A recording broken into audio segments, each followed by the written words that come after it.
selama 10 menit. Silakan, Pak.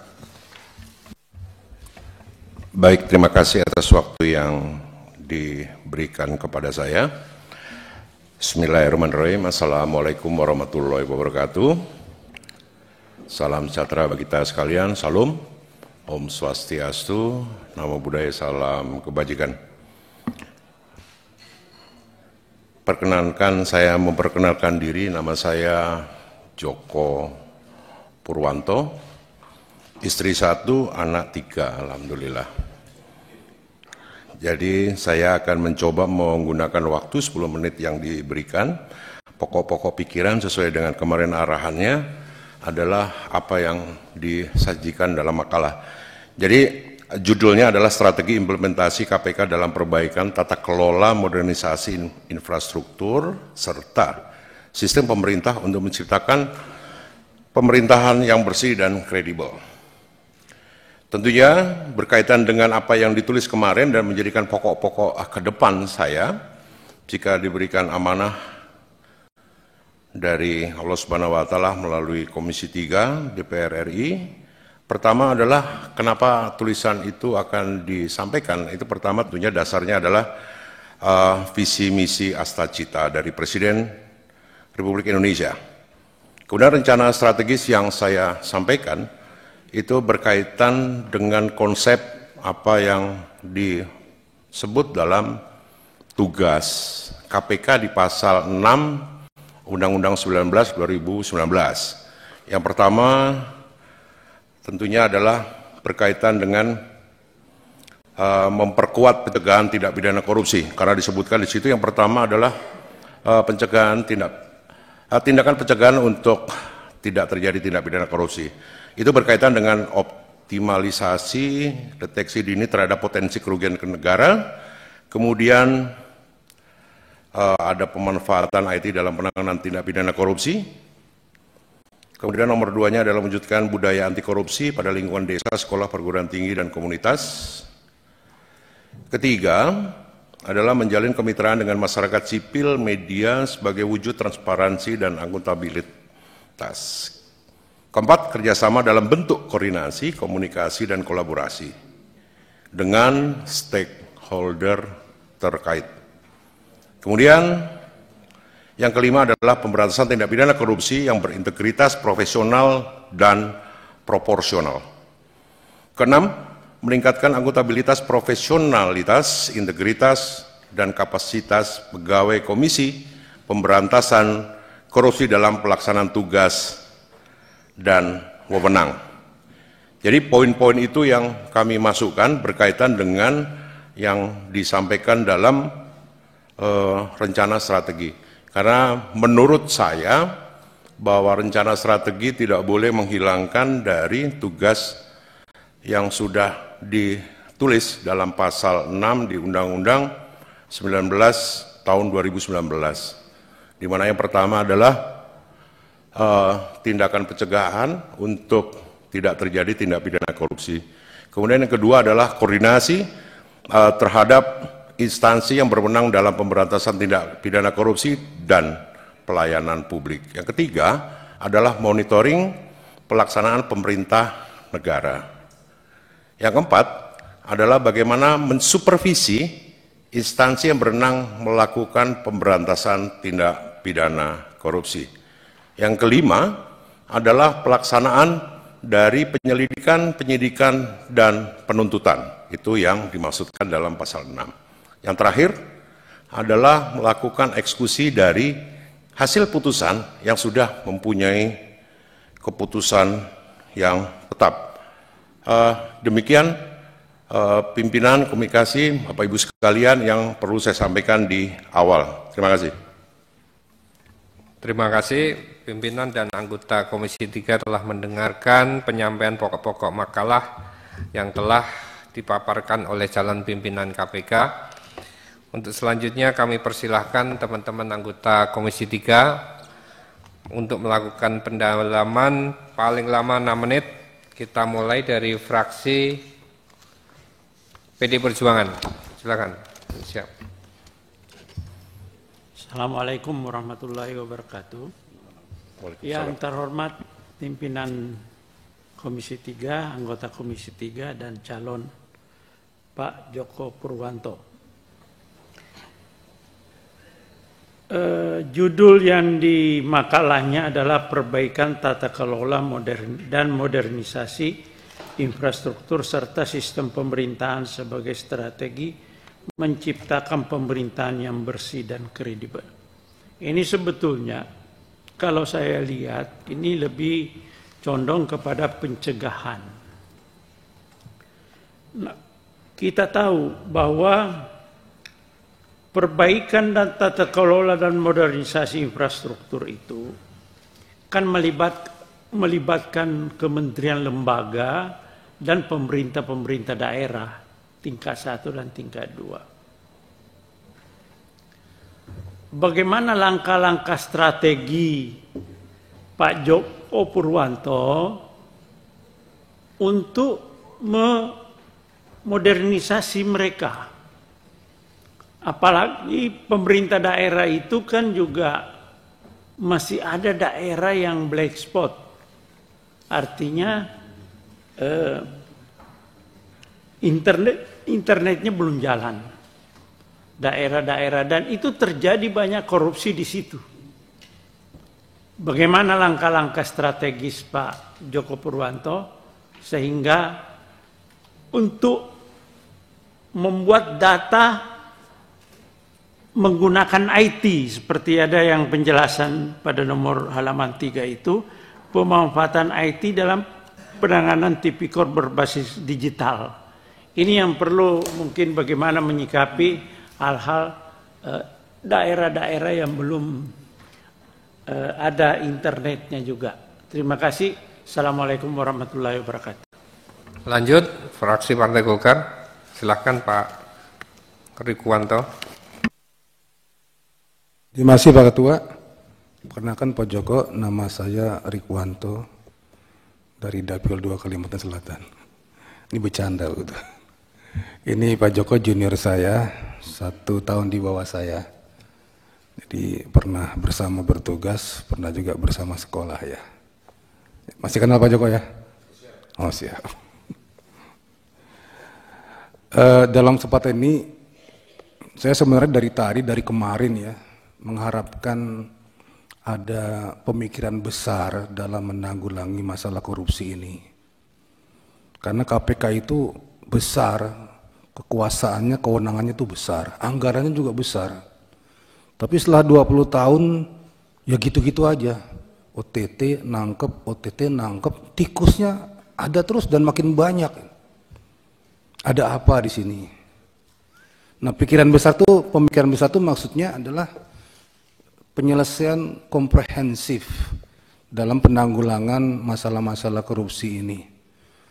Coba dibangun ekosistem bebas korupsi, ekosistem anti korupsi. Seluruh stakeholder itu dilibatkan di situ. Apakah ini mungkin? Mungkin. Ada negara yang indeks korupsinya itu tinggi, ya, seperti daerah Denmark, Finlandia dan lain-lain itu bisa. Nah, ada apa di situ?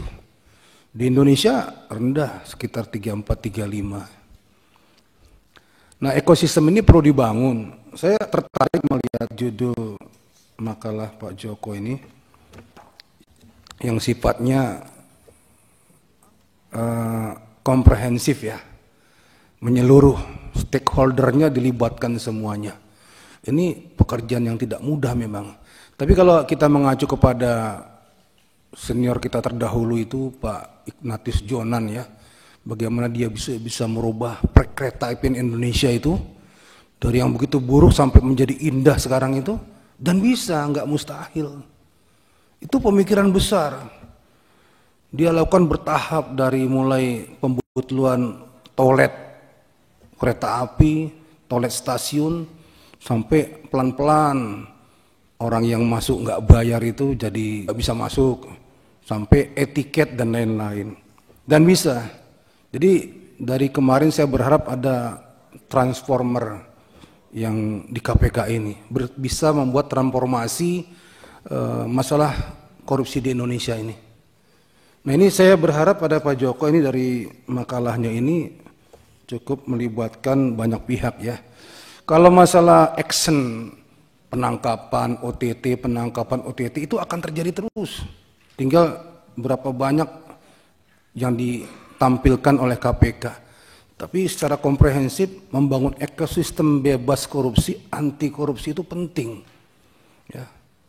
Nah ini pemikiran besar ini bisa diwujudkan nggak ini? Caranya bagaimana? Stakeholder apa yang dilibatkan? Perlu undang-undang tertentu nggak? Ini kan seperti revolusi mental Pak Jokowi, tapi mungkin ini di korupsinya ya. Nah kita sudah jenuh, sudah bosan dengan tiap hari begitu aja. Saya ibaratkan rumah aja. Rumah saya tiap malam ada tikus, tiap hari ada tikus. Kita cari, kenapa? Oh pintunya nggak rapat. Oh ternyata ada sampah di dalam. Oh ternyata ada sisa makanan. Kita hilangkan. Besok malam masih ada lagi. Oh ada sisa makanan di dapur, kita buang lagi. Ada lagi, oh ada sampah. Di tengah malam masih di luar, kita buang sampai tidak ada tikus yang masuk lagi. Tikus nggak masuk itu bukan karena nggak mau masuk. Buat apa saya masuk di situ? Nggak ada apa-apa gitu loh.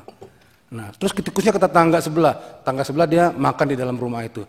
Tetangga sebelah akhirnya belajar supaya tidak masuk tikus. Lama-lama tikusnya bingung, nggak bisa kemana-mana. Akhirnya tikus itu berubah jadi kelinci, imut-imut itu loh.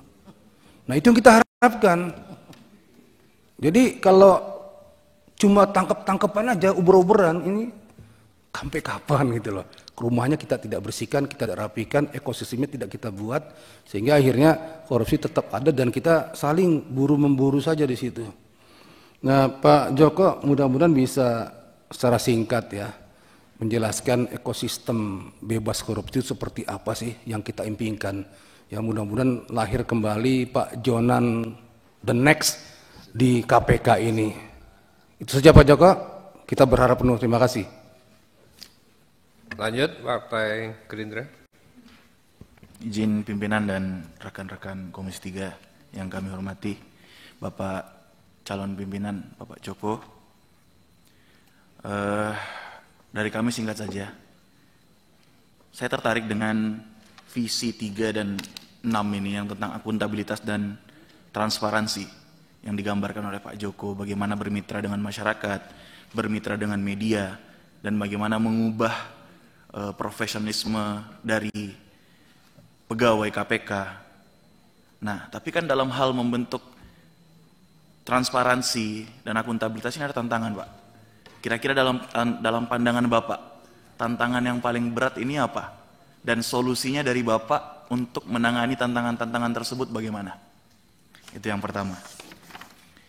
Yang kedua, tadi disampaikan oleh Pak Jenderal masalah ekosistem juga. Bapak menggambarkan bahwa dalam optimalisasi deteksi dini terhadap potensi kerugian negara harus ada budaya anti korupsi. Nah, sudah dijelaskan panjang lebar tadi, jadi saya tidak perlu jelaskan lagi. Kami juga minta singkat saja bahwa bagaimana budaya dan ekosistem ini akan terbentuk kalau Bapak nanti memimpin KPK. Apa strategi-strateginya dalam membentuk budaya ini? Dan yang terakhir dari kami adalah ada pernyataan dalam makalah Bapak tentang pemanfaatan IT dalam penanganan tipikor. IT ini jangan sampai jadi bumerang, Pak. Nah, jadi kami mau bertanya, kan ini big data Bapak bilang. Nah, jangan sampai ada big data ini malah tidak inklusif, karena terjadi korupsi-korupsi kecil di daerah-daerah yang tidak terkena internet atau tidak terkena oleh teknologi-teknologi terbaru. Akhirnya terlupakan karena fokus sama big data yang ada di jaringan tersebut, sehingga yang lain tidak inklusif. Ini kan kasihan, Pak. Jadi bagaimana Bapak menangani itu, bekerja sama siapa, dan kira-kira jangka panjangnya bagaimana? Karena IT ini jangan sampai sarana prasarana IT ini setengah-setengah. Takutnya malah jadi bumerang untuk menyerang KPK. Entah itu dalam dalam jaringan itu ada kehilangan data, atau kita kecurian data, kan lagi sering terjadi, Pak, belakangan ini. Jadi kalau setengah-setengah masalah cyber security-nya, ini malah jadi beban untuk KPK ke depannya. Coba dielaborasikan penggunaan IT seperti apa yang kira-kira Bapak maksud di sini untuk membantu kinerja KPK ke depannya. Mungkin itu dari kami. Terima kasih pimpinan. Ya, silakan selanjutnya fraksi Nasdem.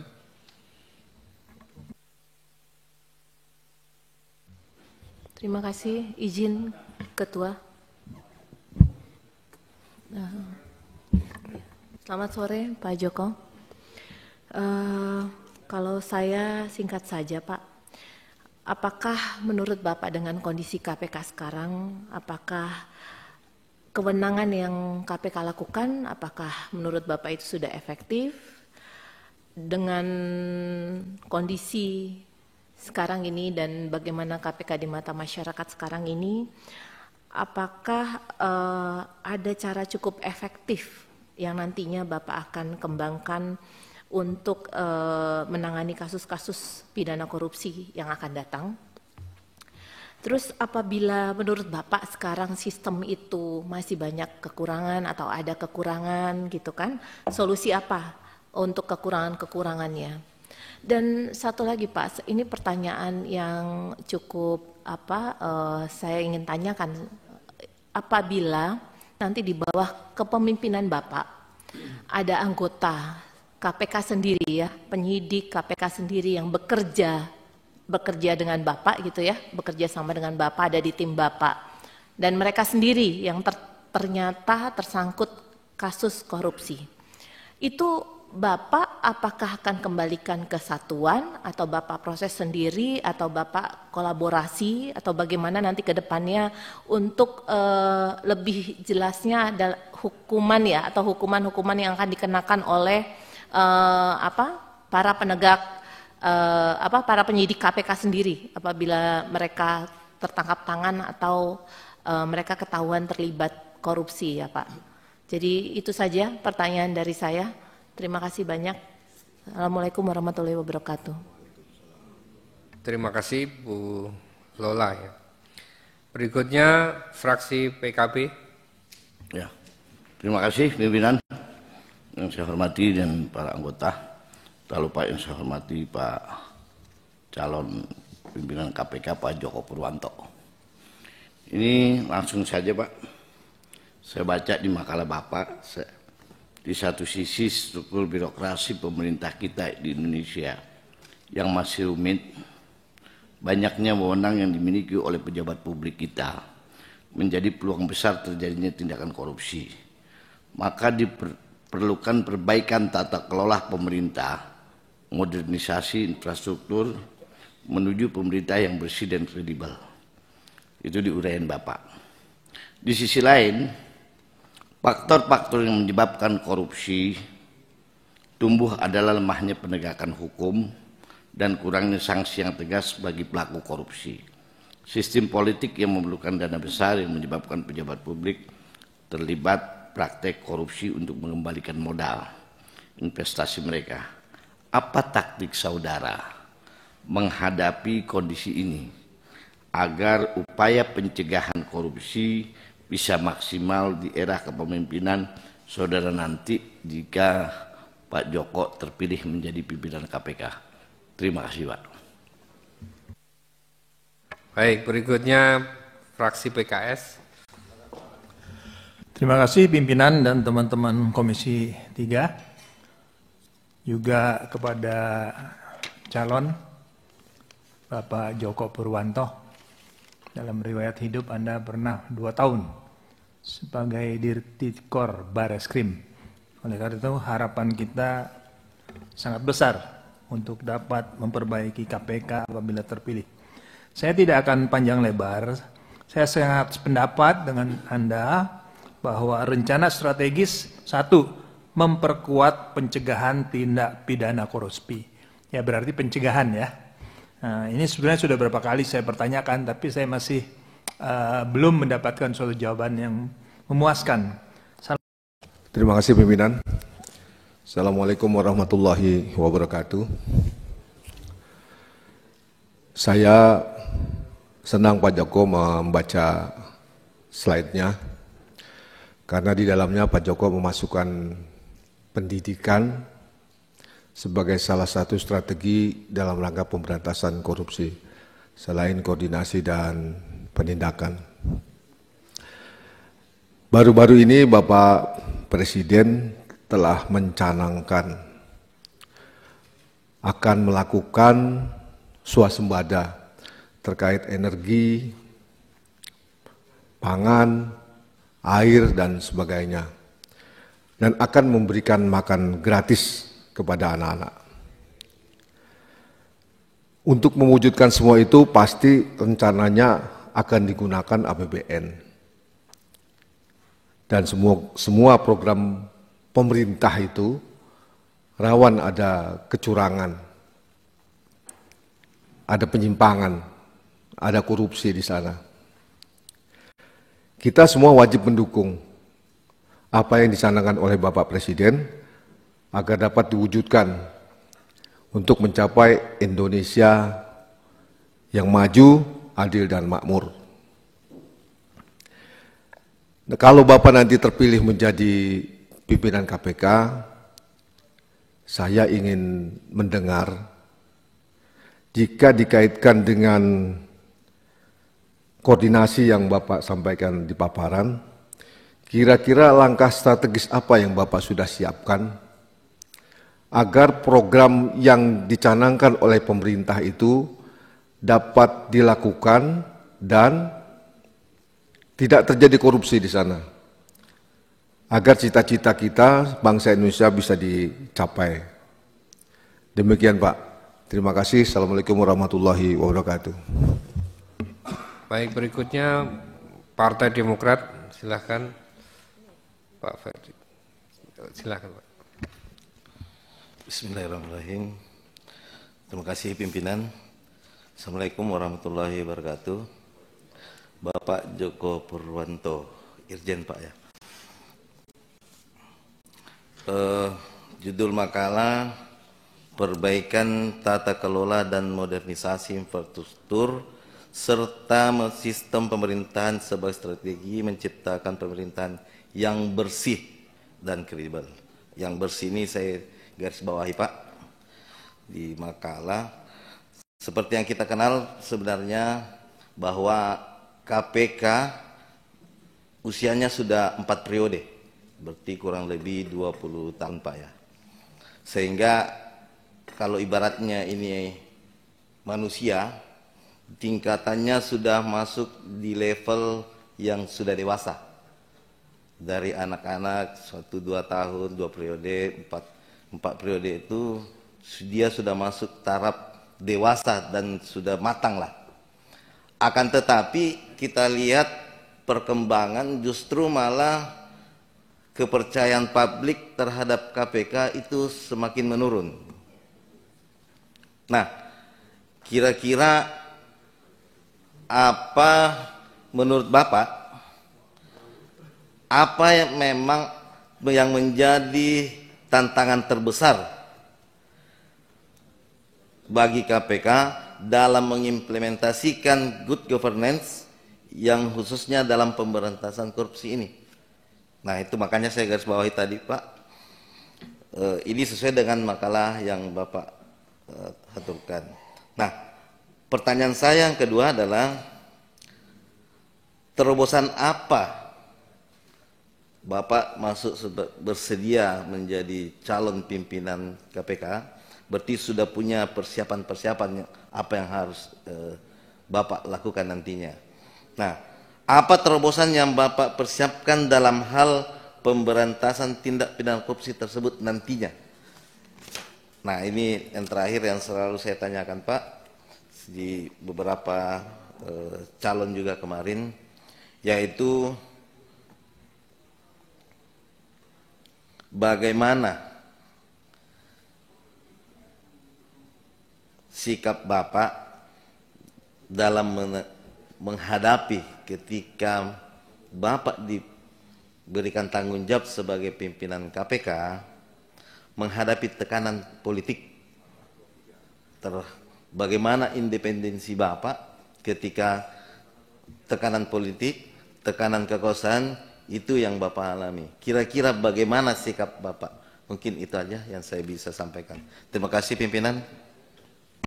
Baik, berikutnya kita putar karena nanti persiapan isoma juga, kanan 2, kiri 2 ya kalau memang ada ya. Kita batasi 6 menit. Kanan ada tambahan? Cukup? Semua kiri?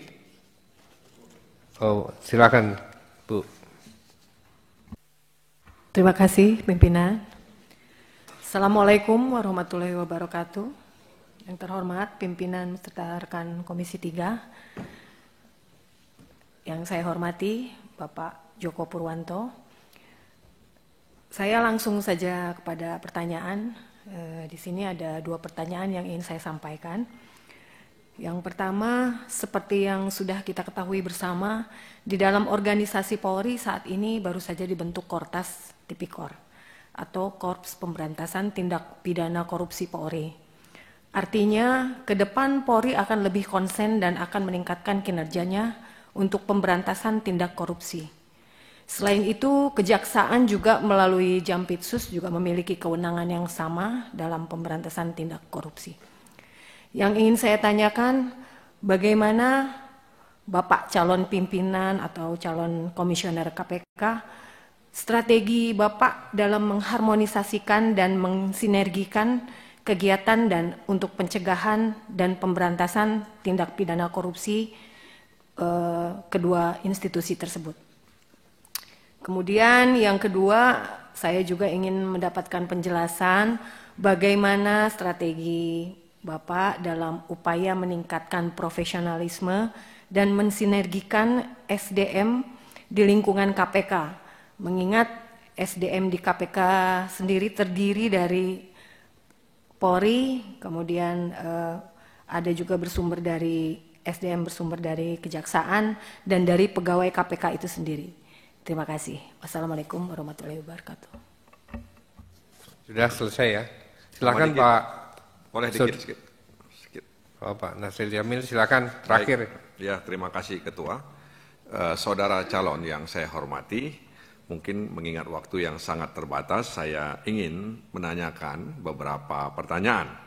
Yang pertama itu, bagaimana gagasan calon untuk mengembalikan integritas dan etik di jajaran pegawai KPK.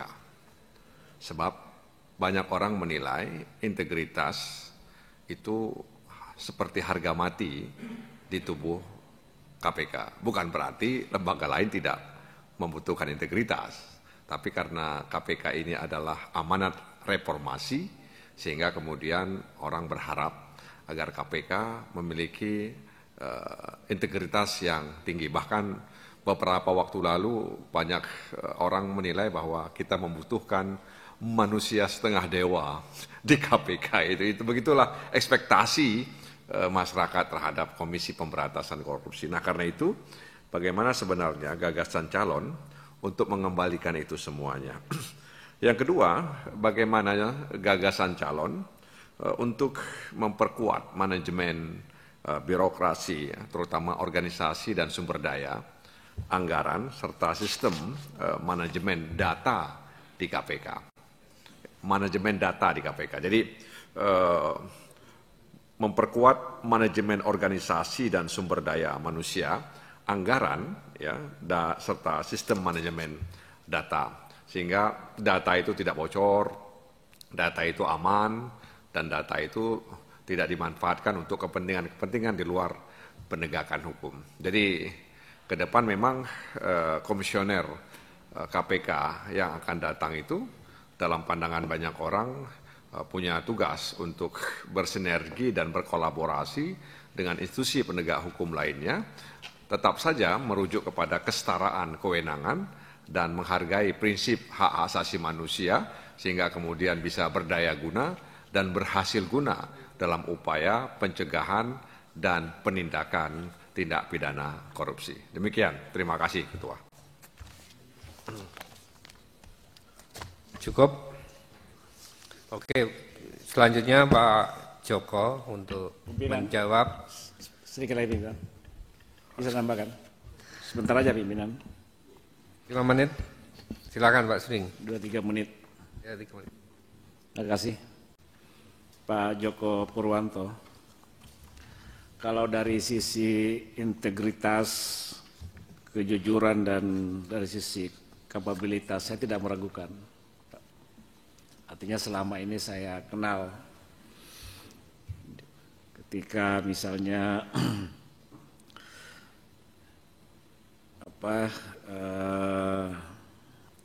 di kepolisian selama ini cukup bagus track recordnya. Tapi terkadang di negara kita orang yang lempeng itu, orang yang tegak lurus itu terkadang banyak reaksi juga ya dari berbagai pihak. Itu yang, tapi ya inilah negara kita. Apalagi kalau bicara masalah korupsi, ini kan juga banyak melibatkan para elit-elit ya, pejabat-pejabat publik. Ya. Tentunya ini adalah sebuah konsekuensi ketika kita mengambil pada posisi imparsialitas ya, posisi tegak lurus dalam hal penegakan hukum. Dan saya salut ya, atas kiprah Pak Joko selama ini. Namun begitu Pak Joko, saya juga sedikit aja ingin mendapatkan suatu gambaran ya, ketika nanti misalnya diberikan amanah dalam memimpin KPK, suatu institusi yang memang selama ini diberikan kewenangan ya, dalam hal pemberantasan tindak pidana korupsi. Sejak lahirnya institusi ini memang diharapkan sebagai trigger mekanisme terhadap dua institusi penegak hukum yang lain, karena ketika itu dianggap belum maksimal dalam hal pemberantasan tindak pidana korupsi. Tapi dalam perjalanannya institusi KPK memang juga belum memberikan trust ya. Nah, saya ingin tahu Pak Joko selama ini kan juga pernah di KPK Pak. Apa sesungguhnya yang terjadi di institusi KPK akhir-akhir ini? Ini dalam rangka untuk perbaikan di masa-masa yang akan datang. Nah, apa yang bisa Bapak lakukan untuk mengembalikan public trust terhadap institusi KPK dalam konteks pemberantasan korupsi? Saya kira hanya itu, pimpinan. Makasih. Baik, terima kasih. Pertanyaannya sudah terakhir. Silahkan Saudara Joko Purwanto untuk menjawab. Kita beri waktu 15 menit. Terima kasih.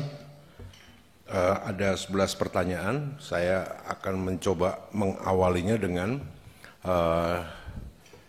kenapa saya fokus di pencegahan. Karena kembali lagi, Bapak Ibu sekalian, bahwa tugasnya KPK di pasal 6 nomor 1 pencegahan. Jadi dia merupakan roh dari tugas berikutnya. Sama pemahaman saya jika membaca di KUHP, maka pasal 1-nya adalah roh pasal berikutnya. Jadi legalitas di pasal 1 KUHP. Maka saya mengartikan di awal bahwa pencegahan itu harus menjadi roh berikutnya. Walaupun tidak mengurangi satu nilai nomor 2 sampai dengan nomor 6. Jadi pencegahan. Saya sudah makan satu. Kedua adalah bagaimana seperti yang disampaikan oleh Presiden Republik Indonesia. Salah satunya bilang kebocorannya masih ada loh. Kebocorannya masih ada, kemudian dikasih tahu kalau orang yang harusnya atau orang atau kelompok yang mempunyai kewajiban, harusnya dia juga memberikan kewajibannya kepada negara, kasih tahu bahwa itu merupakan kewajiban. Yang ketiga, sebelum saya menjawab satu-satu, bahwa perlunya kerjasama. Saya yakinin dalam kerjasama ada 3 hal yang paling penting dalam bekerja sama. Yang pertama adalah komunikasi. Bagaimana kita komunikasi bisa keterima oleh para pihak yang berkomunikasi. Tidak berkomunikasi satu arah saja, tetapi komunikasi. Kedua adalah koordinasi. Koordinasi adalah merupakan bagian dari kerjasama yang harus kita lakukan. Tanpa koordinasi, kita konsepnya apapun negara ini tidak akan pernah sampai, menurut saya. Yang ketiga adalah kolaborasi. Karena pemberantasan tindak pidana korupsi itu adalah tujuan kita bersama, bukan tujuan bagian-bagian yang ada. Dalam hal ini KPK sebagaimana dimaksudkan di Undang-Undang Nomor 19 2019 adalah dia bagian dari eksekutif. Artinya dalam bentuk kerjasama dengan norma dan nilai yang sama kita pedoman. Kemudian tadi pertanyaan nomor 1 berkaitan dengan IT. Bagaimana IT dalam hal pencegahan? Memang saya juga mengalami di 2 daerah teknologi kita terkadang turun naik banyak hilangnya gitu. Memang harus kita periksa kalau namanya memeriksa organisasi kesehatan organisasi itu tentunya akan menjadikan suatu pemahaman untuk bagaimana IT digital ini bisa menjadikan pemberantasan korupsi bisa efisiensi efektif. Salah satu contohnya begini Pak, dalam penanganan atau penyidikan tindak pidana korupsi itu kita mengenal dulu aplikasi KPK sudah lama dari 2012 sudah ada namanya SPDP online. Itu yang nanti akan saya maksimalkan. Kenapa? Karena SPDP online tidak hanya mencatat saja.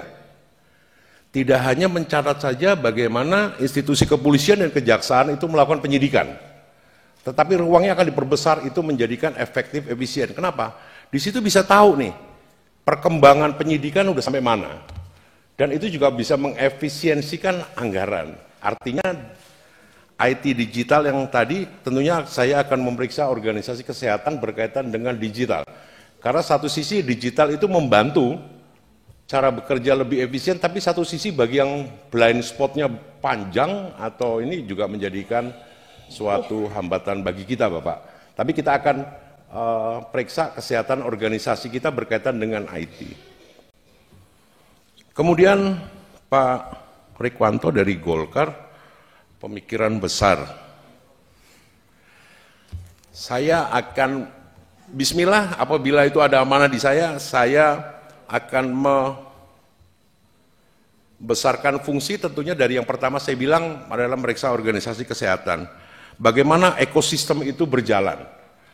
Karena kalimat ekosistem tujuannya negara itu sebenarnya sama, bahwa tidak kepingin adanya korupsi. Karena korupsi juga membuat orang sengsara. Contoh, kalau uang udah di kalimatnya menjadi tidak bermanfaat dengan tujuan anggaran, itu kan dirugikan kan negara. Dalam sisi untuk yang katakanlah pasal 2 dan 3. Maka bagaimana 10 itu bisa kembali kepada negara dengan maksimal.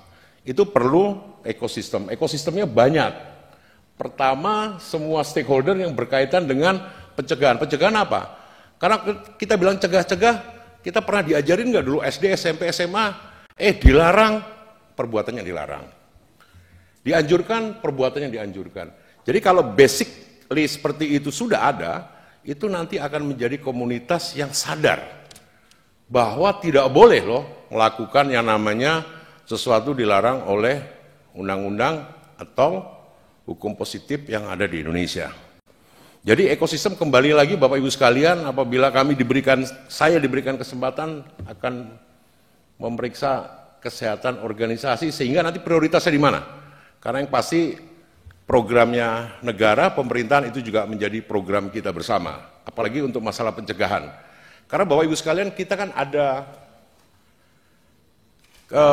MOU antara tahun kalau tidak salah 2023 atau 2024 yang terakhir itu berkaitan dengan kerjasama APIP dan APH.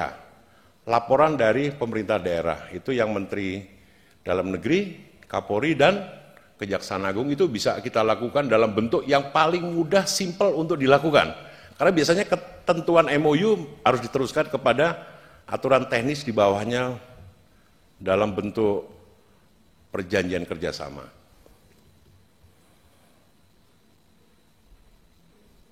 Kalau tadi bilang penindakan itu biasa, kalau menurut saya dari tugasnya pasal 6 itu semuanya harus berbarengan sesuai dengan tujuan prioritasnya apa. Pencegahan penting, penindakan pun penting. Monitoring juga penting, dalam pelayanan publik pun sangat penting. Jadi semuanya pasal itu saling melengkapi. Tapi saya tadi mengikuti pemahaman saya di pasal hal pencegahan itu merupakan roh yang harus utama sehingga dia bisa menjiwai dari pasal-pasal berikutnya. Sekali lagi saya setuju tentang ekosistem karena memang harus ekosistem, karena kalau tidak ekosistem itu bahasanya jalan sendiri-sendiri. Ekosistem harus menjadikan suatu kebutuhan. Kemudian tadi juga berkaitan dengan Partai Gerindra ada ekosistem juga, transparansi dan akuntabel. Tadi ada beberapa bagian bagaimana nih tentang kepercayaan KPK. Bismillah saya bisa memberikan kontribusi dari pengalaman saya dalam hal penanganan tindak pidana korupsi, baik pengalaman sebagai Kasubdit di 2 Polda, kemudian saya di Direktorat Tipikor, dan juga saya pengalaman di 2 Polda. Artinya hal ini bisa terjadi jika bahwa yang namanya leader itu dia harus hadir dalam setiap mekanisme pekerjaan. Mekanismenya di mana? Kalau di KPK itu diatur dengan SOP. Bagaimana seorang bisa atau seorang penyidik bisa menentukan dia dari lidik kepada sidik. Maka ketentuannya sama, dalam beracaranya sama.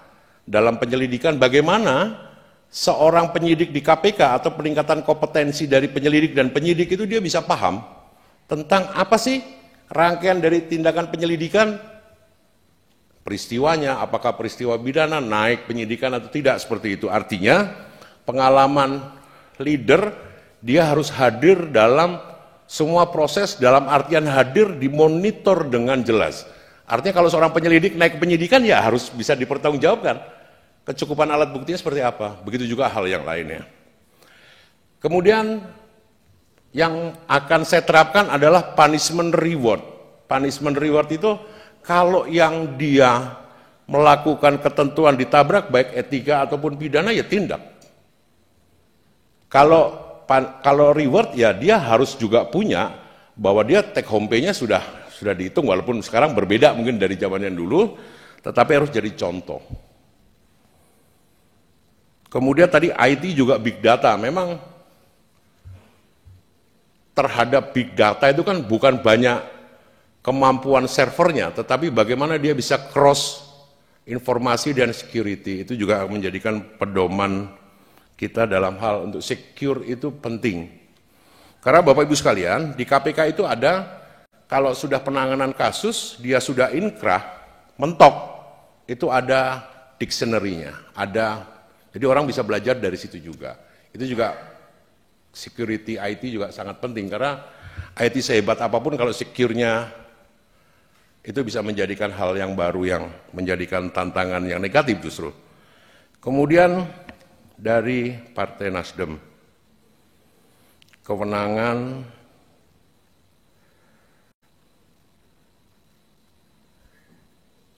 kemudian ada sama juga tadi berkaitan dengan tentunya akan saya terapkan antara punishment reward dan melakukan pekerjaan itu pasti saya akan dasari dengan 3 hal. Yang pertama adalah integritas, profesional, dan proporsional. Integritas artinya apa? Integritas, nilai-nilai mulia yang ada itu harus diterapkan, karena kalau seandainya insan KPK tidak juga dari fungsi penindakan yang lainnya tidak integritas, maka dia hanya menjadikan suatu tulisan saja tetapi tidak bisa menjalankan apa yang harus dilakukan, karena integritas nempel. Seperti contohnya saya, kalau saya tidak integritas maka cuma tampilan saja tetapi tidak bisa melakukan pekerjaan. Terus profesional itu dia harus tahu persis apa yang harus dilakukan. Pencegahan, fungsi pencegahan apa? Harus tahu. Fungsi monitoring harus tahu. Proporsional ya sesuai dengan tupoksinya, tidak bisa melampaui dari tupoksi yang tidak diatur dalam baik itu undang-undang sampai dengan SOP.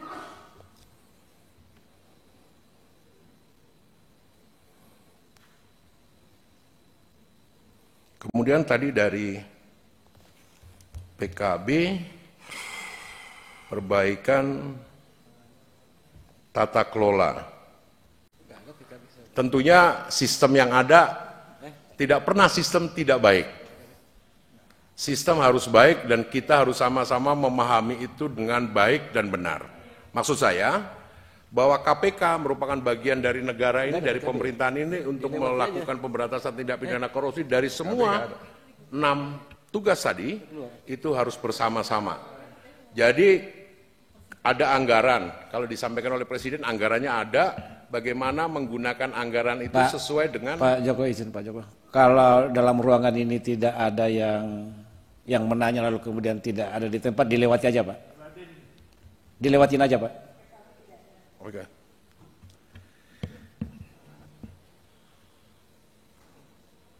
Kemudian dari PKS Pak, berkaitan dengan LHKPN. Jadi bagaimana itu bisa menjadikan ada manfaat dalam LHKPN.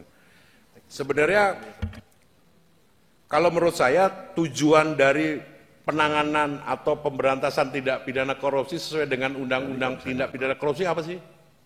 Kalau menurut saya adalah bagaimana kita semuanya bangsa Indonesia ini tahu, bagian dari bangsa Indonesia tahu bahwa pemberantasan tindak pidana korupsi itu penting. Buat apa? Ya buat bangun pemerintahan ini tidak kehabisan, salah satunya adalah anggaran yang sudah digunakan tidak benar.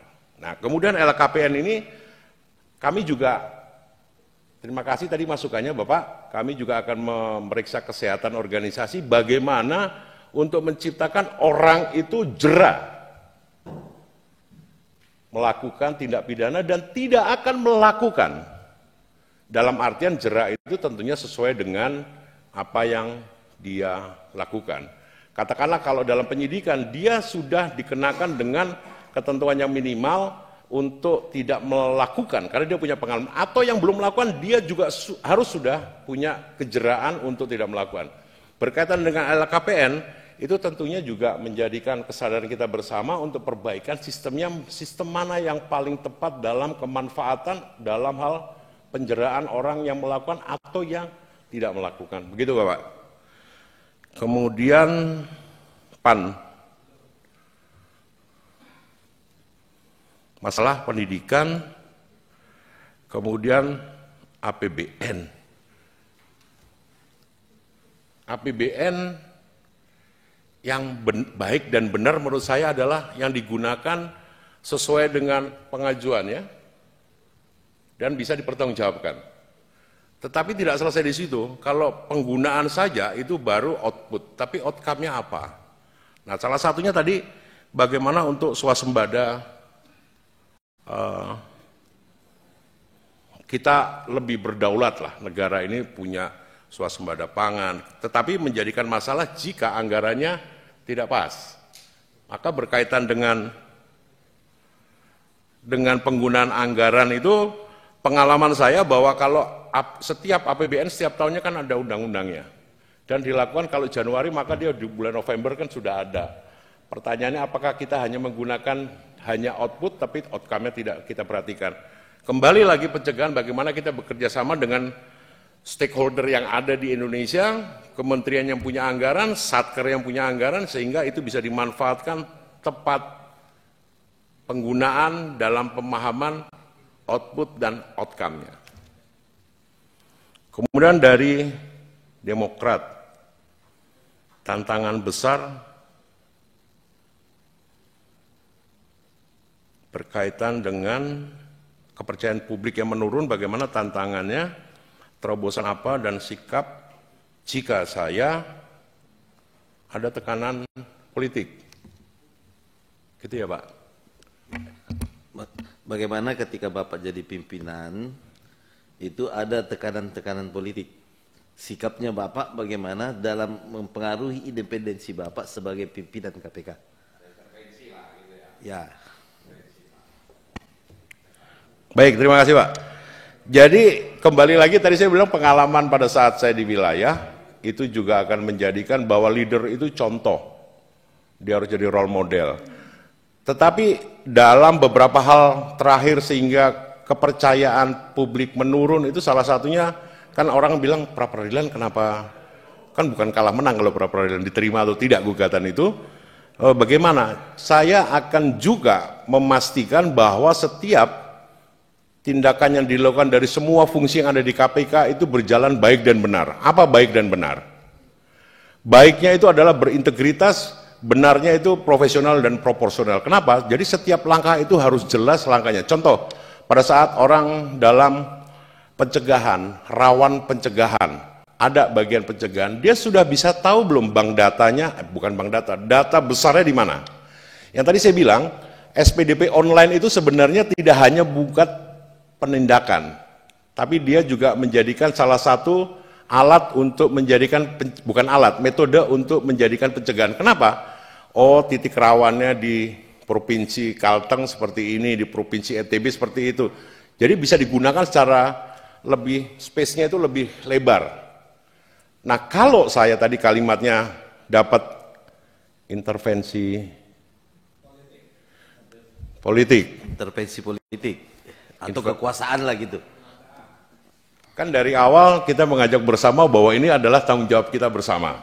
Maka dalam komunikasinya, dalam kerjasama, dalam komunikasi, koordinasi dan kolaborasi kita mengajak, ayo Pak, kalau terjadi korupsi itu kita rugi semua. Bismillah, saya melakukan dengan garis yang diperbolehkan sebagaimana integritas itu bisa berjalan. Bismillah saya lakukan seperti itu Pak. Karena kalau kan kita sepakat bahwa korupsi itu tidak pantas ada di Indonesia. Kita diskusinya IPK kita berapa, ini kita berapa. Kita pernah mau tahu nggak sebenarnya masalahnya di mana. Kalau kita bersama-sama, seperti tadi juga ada pertanyaan dari PDIP itu, ada Kortas, ada Kejaksaan, nanti ada KUHP yang dibilang katanya sebagian masuk berlaku di 2026. Itu sebenarnya adalah perkuatan kita semua untuk mencapaikan akuntabilitas. Kita mau menentukan titik rawannya di mana sih? Itu kerjasama kita bersama, Pak. Ya, itu penting saya pertanyakan, Pak, karena kita lihat sekarang ini beberapa waktu-waktu yang kemarin bahwa dikit Pak, saya harus perjelas kenapa saya tanyakan ini, karena KPK selama ini kita tidak bisa tutup mata melihat bahwa terkadang KPK ini menjadi alat politik Pak. Siapa yang mesti jadi target, siapa yang mesti dilindungi, itu yang saya maksud. Untuk pembelajaran saja Pak, tolong begitu, Pak. Izin kepada pimpinan. Ya Pak Adam, silahkan Pak Adam. Enggak, saya minta pada saat bertanya melalui pimpinan. Ya, tadi saya sudah menyela supaya alur lalu lintasnya nanti Bapak bisa nyampaikan ke saya akan men-skor apa yang disampaikan Pak Joko. Kalau Pak Joko masih menjawab, biarkan beliau untuk dijawab dulu.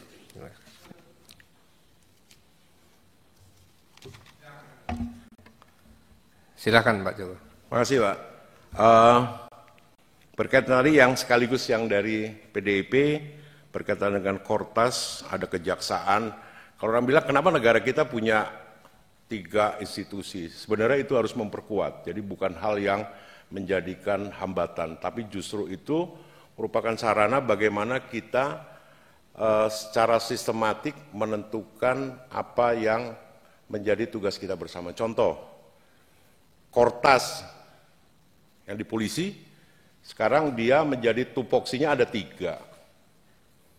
Di bawah Kakortas wakil ada direktur penyelidikan, direktur penyidikan, dan penelusuran aset. Itu kembali lagi, sebenarnya KPK sudah punya data yang bagus yang namanya SPDP online.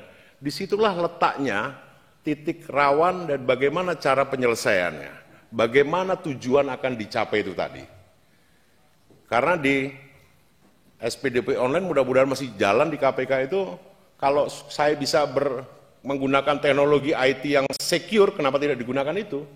Jadi saya ada tim supervisi datang ke suatu daerah, tidak lagi mungkin perlu datang kalau tidak ada memerlukan pemeriksaan fisik atau hal yang fisik, tapi bisa digunakan. Jadi saya kira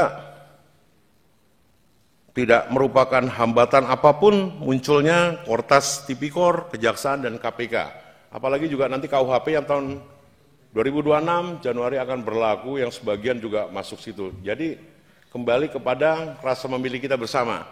Kalau negara ini, bangsa ini tidak menginginkan korupsi, saya kira pasti lebih baik korupsi tidak terjadi di Indonesia. Saya kira itu. Kemudian Pak Joko, izin. Kita beri waktu 5 menit lagi ya. Cukup? Ya, kasih. Berkaitan dengan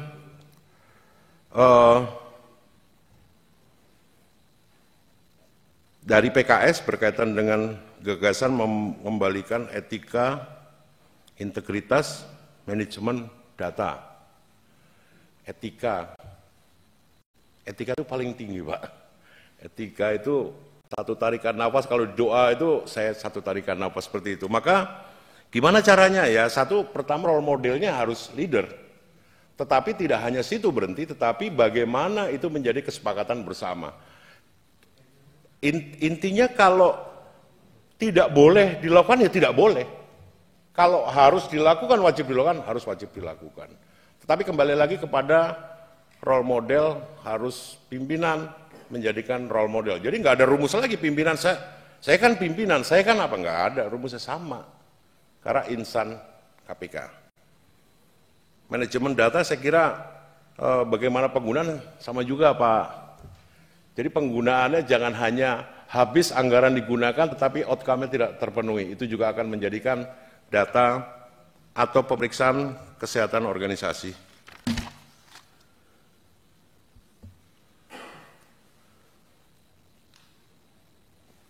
Harus dibuktikan cara kerja dan pencapaian. Kalau tadi Bapak menyampaikan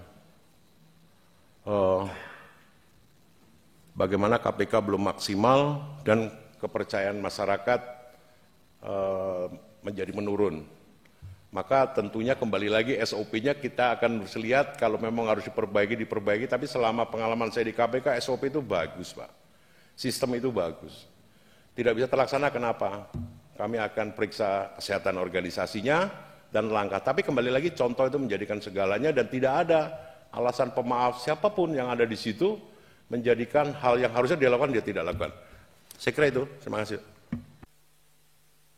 Terima kasih Pak Joko. Dari teman-teman saking asiknya pendalamannya mungkin belum terpuaskan jawabannya, nanti bisa dilanjut lagi. Dan kita mendekati isoma. Dengan selesainya sesi tanya jawab, saya mohon nanti Capim KPK Pak Joko Purwanto, kami atas nama Komisi 3 DPR RI berterima kasih, dan Pak Joko di situ ada surat yang ditandatangani, surat pernyataan, silahkan di